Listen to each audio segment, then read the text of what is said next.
আমার প্রাণপ্রিয় শিক্ষার্থীরা, আসসালামু আলাইকুম। আমার দ্বিতীয় শ্রেণীর বন্ধুরা, তোমরা কেমন আছো? নিশ্চয়ই ভালো আছো, কারণ তোমরা ঘরেই রয়েছো এবং পরিবারের সাথেই রয়েছো। হ্যাঁ বন্ধুরা, তোমরা সবাই জানো সারা বিশ্বব্যাপী করোনা ভাইরাসের তাণ্ডবে সবাই যখন ঘরবন্দি, আমরাও এর ব্যতিক্রম নই। আর বন্ধুরা, তোমরা জানো এই ভাইরাস থেকে আমাদের বাঁচতে হলে আমাদের অবশ্যই ঘরেই থাকতে হবে এবং মাস্ক ব্যবহার করতে হবে। তবে বন্ধুরা, বাসায় থাকতে থাকতে বিরক্ত হয়ে অনেক সময় তোমরা বাড়ির ছাদে বা বাড়ির আঙিনায় যাচ্ছ, তখন অবশ্যই তোমরা বাসার ঢোকার সাথে সাথে 20 সেকেন্ড ধরে হাত ও পা সাবান দিয়ে ভালো করে ধুয়ে ফেলবে। তাহলে বন্ধুরা, চলে যাই আমাদের আজকের পাঠে। বন্ধুরা, আজকে আমরা যে পদ্যটি পড়ব তার নাম হলো প্রার্থনা। হ্যাঁ বন্ধুরা, খুবই সুন্দর একটি পদ্য যার নাম হলো প্রার্থনা। লিখেছেন সুফিয়া কামাল।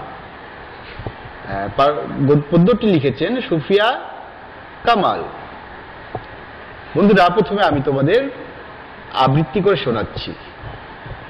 তুলি দুই হাত, করি মোনাজাত, হে রহিম রহমান, কত সুন্দর করিয়া ধরণী, মোদের করেছ দান। গাছে ফুল ফল, নদী ভরা জল, পাখির কণ্ঠে গান, সকলই তোমার অবদান। পিতা মাতা ভাই সব মানুষেরা সবই আপন।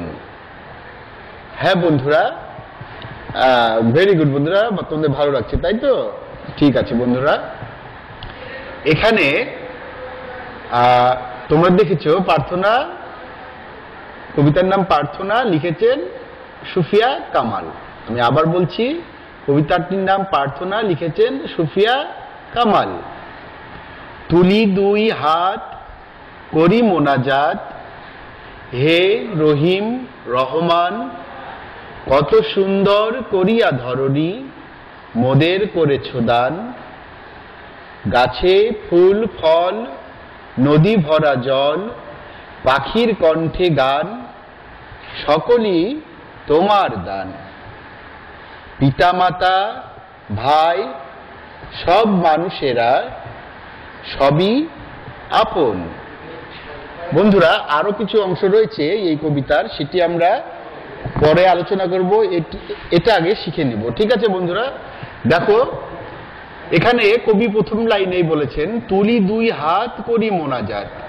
কার উদ্দেশ্যে, কার জন্য হাত তুলবে? হ্যাঁ বন্ধুরা, আমাদের যিনি সৃষ্টি করেছেন, আমাদের যিনি সৃষ্টিকর্তা, আমাদের এই পৃথিবীতে তিনি আমাদেরকে ইবাদত করার জন্যই পাঠিয়েছেন, তার ইবাদত করার জন্য। তাহলে কিভাবে ইবাদত করব? আমরা দুই হাত তুলে মোনাজাত করব, দুই হাত তুলে তার কাছে প্রার্থনা করব, ঠিক আছে? মোনাজাত করা মানে তার কাছে প্রার্থনা করা। হে রহিম রহমান। হ্যাঁ বন্ধুরা, এখানে দেখছো রহিম আর রহমান এই দুটো সৃষ্টিকর্তার গুণবাচক নাম। গুণবাচক মানে অর্থ হলো গুণ, যে নামের দ্বারা গুণ অর্থ বুঝায় সেটাই হলো গুণবাচক নাম। হে রহিম রহমান, কত সুন্দর করিয়া ধরণী। পৃথিবীটা কত সুন্দর, তাই না? হ্যাঁ, কবি এখানে তাই বুঝিয়েছে যে কত সুন্দর করিয়া ধরণী। ধরণী অর্থ পৃথিবী। এই পৃথিবীতে আমরা যা কিছু দেখতে পাচ্ছি সেটাকে ধরণী বুঝিয়েছে কবি এখানে। মোদের করেছ দান, তাই না? এই সবকিছু কিন্তু সৃষ্টিকর্তা আমাদের জন্যই সৃষ্টি করেছেন। গাছে কি ধরে বলো তো বন্ধুরা? ঠিক বলেছো বন্ধুরা, গাছে ফুল ও ফল আমরা পাই, তাই তো?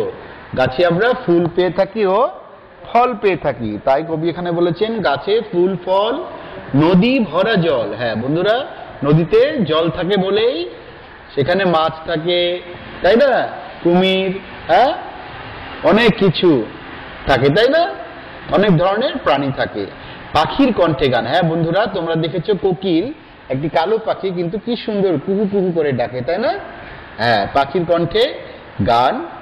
সকলই তোমার দান, সকলই তোমার দান। কার দান? সৃষ্টিকর্তার দান।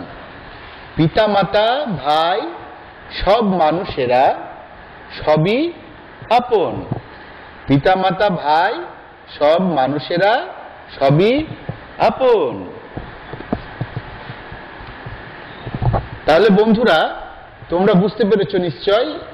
পরবর্তী কিছু অংশ রয়েছে, যে অংশটুকু আমরা নেক্সট ক্লাসে আলাপ করব এবং বিস্তারিত আরো এই প্রার্থনা কবিতাটি বা পদ্যটিকে আরো ভেঙে তোমাদেরকে আমি বুঝাবো। আবার আগামী ক্লাসে দেখা হবে। সবাইকে ধন্যবাদ।